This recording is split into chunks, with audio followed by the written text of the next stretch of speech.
Bueno, entonces les presento Beatriz Olivera, que es, esta señora aquí, es ingeniera industrial y maestra en ingeniería egresada de la UNAM.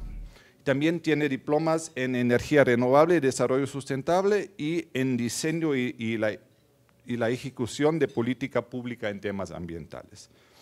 Trabajó ya en la iniciativa privada, trabajó en el sector público y trabajó en la sociedad civil, entre otras cosas, por Greenpeace México y por Oxfam en América Latina y Caribe. Es parte de la Alianza Mexicana contra el Fracking y de la Red por la Transición Energética. Actualmente es profesora del posgrado de Ingeniería en el área de Sistemas Energéticos de la UNAM y trabaja en Fundar, donde es investigadora en el área de industrias extractivas en el tema de minería. Pues muchas gracias, Beatriz, y tú tienes la palabra. Gracias. Pues muy buenos días a todas y todos. Vemos que hoy pues tenemos una nutrida audiencia, lo cual nos da muchísimo gusto porque estos temas pues normalmente no son tan conocidos, pero nos da mucho gusto contar con una nutrida participación de ustedes, sobre todo en temas tan complicados y tan complejos, pero de gran relevancia para el país. En ese sentido, pues quisiera recordar un poquito los cambios que ha vivido el sector energético en los últimos años. Como ustedes recordarán, la reforma energética pues fue y continúa siendo un parteaguas en la industria energética de este país, y en ese sentido es que a nosotros desde Fundar pues nos interesa mucho señalar algunos vacíos que hemos encontrado en torno a la reforma energética y cómo estos vacíos han permeado o continúan de alguna manera favoreciendo conflictos en diferentes comunidades, ¿no? Entonces, bueno, en ese sentido me gustaría señalar en primera instancia una de las modificaciones que se dieron a raíz de la reforma energética en la ley de hidrocarburos, a raíz de su artículo 96, en este se señala que justo la industria de hidrocarburos adquiere un carácter de utilidad pública y de carácter preferente, y con ello, pues esto implica que el Estado podrá aplicar figuras como la servidumbre legal, como la ocupación y la afectación superficial en terrenos, en uso de suelo, lo cual a la larga pues también va a detonar en algunos conflictos. Esta figura también supone que los propietarios deben ceder sus tierras de manera obligatoria a las empresas a cambio de una contraprestación. Esto a nosotros nos preocupa sobremanera, dado que, como ustedes saben, pues las personas en las comunidades y ejidos normalmente no están en igualdad de capacidades para negociar con una empresa. En ese sentido, también nos preocupa muchísimo que la reforma energética dé o brinde la categoría de preferencia a una industria como es la industria de hidrocarburos por encima de cualquier otra actividad, entendiéndose como tal pues la actividad agrícola, la actividad, inclusive el comercio, el turismo. Nos parece aquí que también predomina esta industria por sobre todas las demás actividades, restando de alguna manera pues otros ejercicios e importancia a otras actividades económicas. Mencionábamos hace un ratito el tema de los conflictos, en particular los conflictos asociados a los gasoductos en este caso, han prevalecido en el país desde hace décadas. Sin embargo, en los últimos años estos conflictos se han incrementado. En ese sentido, el Centro de Información sobre Empresas y Derechos Humanos en el año 2016 lanzó un informe en el que documenta 61 casos de conflictos asociados al tema de medio ambiente, y entre ellos destacan a 11 conflictos asociados tan solo al sector de hidrocarburos. Esto es particularmente importante para nosotros porque en este tipo de conflictos la mayor parte de ellos pues están asociados al tema de gasoductos. De estos 11 conflictos, nosotros quisimos mencionar y queremos mencionar y hacer alusión a 4 de ellos, dado que parte de las comunidades que están siendo afectadas se han acercado a nosotros, ya sea a través de Fundar, la organización para la cual trabajo, o a través de la Alianza Mexicana contra el Fracking. El primero de ellos pues es el gasoducto Tuxpan-Tula, que como ustedes bien saben, forma parte del plan quinquenal. Y nosotros hemos encontrado que, bueno, que este gasoducto puede afectar a 130 comunidades originarias, comunidades indígenas, otomís y nahuas, sobre todo en los pueblos de Pahuatlán, en la Sierra Norte de Puebla, y otras comunidades como San Pablito, como Atla, etcétera, ¿no? Este es uno de los principales conflictos causados por la industria de los gasoductos. Está siendo operado por TransCanada. Van ustedes a escuchar los otros dos, que también, curiosamente, están siendo operados por la empresa TransCanada, que son el gasoducto Altamira-Tula y el gasoducto Tuxtepec-Tula.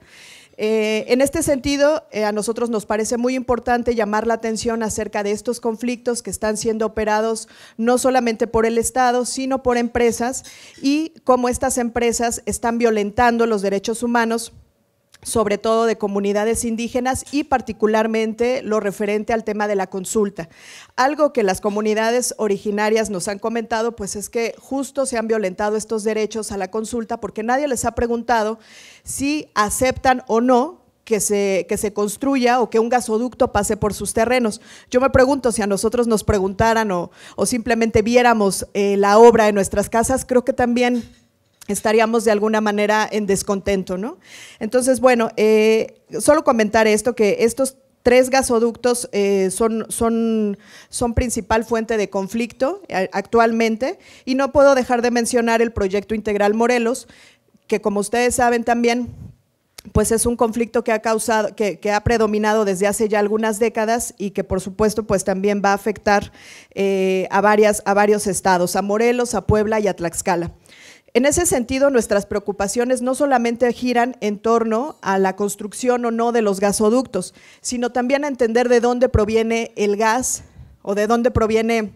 mediante qué técnica se está extrayendo este gas para ser inyectado a estos gasoductos. Y en este sentido, desde la Alianza Mexicana contra el Fracking, pues nos preocupa sobremanera que este gas pueda ser extraído a través de esta peligrosa técnica, que tiene severas implicaciones ambientales y sociales y que curiosamente en otros países pues ha sido prohibida, ¿no? Justo en este año se acaba de dar la prohibición total en Irlanda, ya teníamos una prohibición en Francia y en otros estados de Estados Unidos de América pues también había una prohibición, como por ejemplo en Nueva York. A nosotros nos preocupa muchísimo esta práctica para empezar por términos ambientales, dado que es una práctica en la que se emplean, según nuestras estimaciones, de 9 a 29 millones de litros de agua. Es una práctica en la que se inyectan alrededor de 700 sustancias diferentes, 700 sustancias químicas al subsuelo, y por ello también es una práctica en la que se han documentado, al menos en otras partes de Estados Unidos, en Texas, en Pensilvania, etcétera, se han documentado severos impactos a la salud de las personas que viven en las comunidades cercanas a los pozos de fracking. Y en ese sentido, también quisiéramos comentarles las discrepancias que hemos encontrado para poder acceder a la información en torno a la fracturación hidráulica en México. Estos datos que nosotros hemos mencionado, pues los hemos encontrado, son fuente de múltiples investigaciones en otros países, en otros estados donde esta actividad se realiza intensamente. Sin embargo, aquí en México nos hemos topado con que hay una gran disparidad de información. Ya se mencionaba hace un momento todas las dificultades que hay para acceder a información relacionada con el tema de ductos, pues también encontramos una gran falta de información y bastantes trabas para poder acceder a la información relacionada con la cantidad de pozos, por ejemplo, que hay de fracking en México. Justo Manuel de Cartocrítica hace un par de años encontraba que habían en el país 924 pozos de fracking. Sin embargo, nosotros cuando cruzamos esa información con la información oficial proporcionada por la Comisión Nacional de Hidrocarburos y por la Secretaría de Energía, en documentos oficiales, ellos nos señalaban que habían 1,323 pozos solamente en el Paleocanal de Chicontepec, pozos de fracking. Entonces, esto nos lleva pues a un gran vacío en cuanto a todo el tema de acceso a la información. Y en ese sentido, otra cosa que nos hemos encontrado, otras de las características de la información, pues es que es información que no solamente discrepa, que puede ser incongruente entre sí, sino que es información que no está sistematizada, es información que está en formatos cerrados, y algo muy importante con lo que también nos hemos topado a través de las solicitudes de información es que a través del argumento de que esta información es de seguridad nacional, pues se niega de alguna manera su acceso. Este argumento se encuentra fundamentado en el artículo 23 de la Ley Federal para prevenir y sancionar delitos en materia de hidrocarburos. Sin embargo, en términos legales también existe un un derecho constitucional, que es el derecho a la Constitución, y por supuesto también tenemos la Ley de Acceso a la Información. Entonces, vemos cómo acceder a este tipo de información, pues no solamente es un gran trabajo, sino que también es toda una batalla para poder ganar acceso a este tipo de información. En ese sentido, también quisiéramos rescatar el valor de este documento que se va a presentar a continuación, porque nosotros desde Fundar y desde la Alianza Mexicana contra el Fracking, pues justo hemos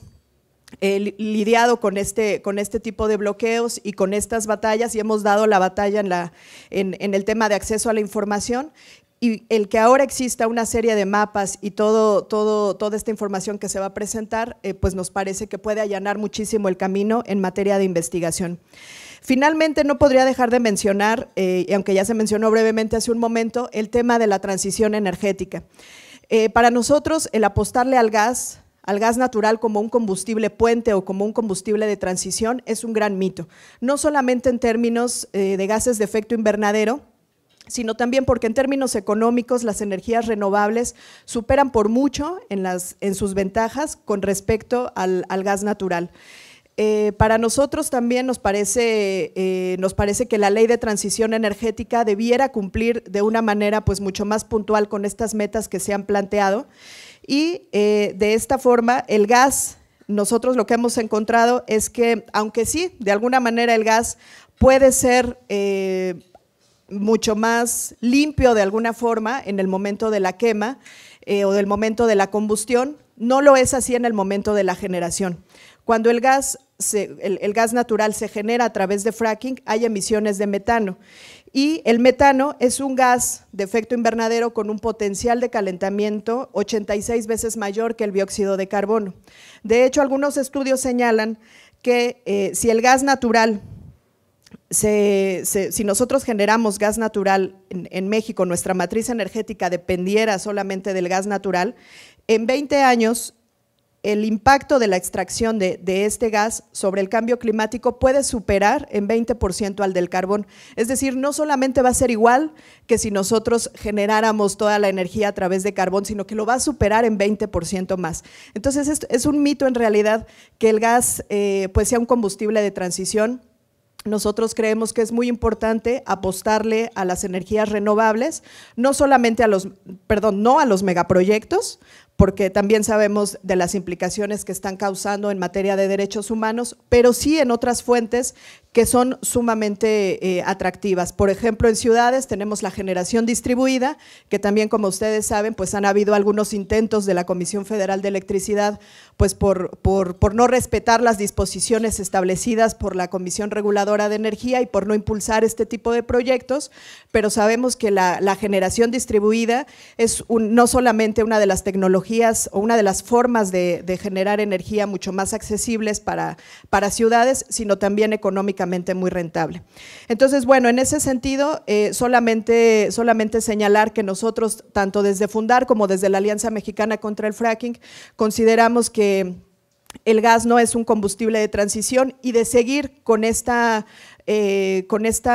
tendencia basada en los combustibles fósiles, no va a haber manera en que el gobierno mexicano pueda y cumpla con el Acuerdo de París, que ya ha sido ratificado por el Senado. Entonces, bueno, le doy la palabra a Manuel para que